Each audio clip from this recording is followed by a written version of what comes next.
Мени 2 күн, 3 күн Азиз Сурахматов келип жанымды койбой, жалдырап, мени ким кетирди?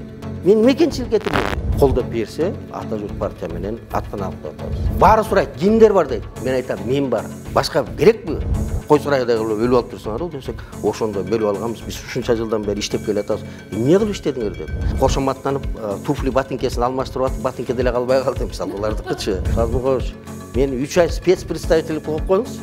Сиз конституцияны алмаштырып келгенге чейин мен баарын кетирип, азыр мисалы Марипов, мен көзүм жетип турат. Мына келген өкмөт Марипов эчтеке кылбайт. Президенттин жанына жүрүш да кыйын. Bir momentте тиги унитазга кирип кетесиң да. Бул өпкө боорусун жегендердин баары саясатчы. 2 жолу ыйлап едим. Биз кошулбайбыз эч качан. Кошса ирип кетет да.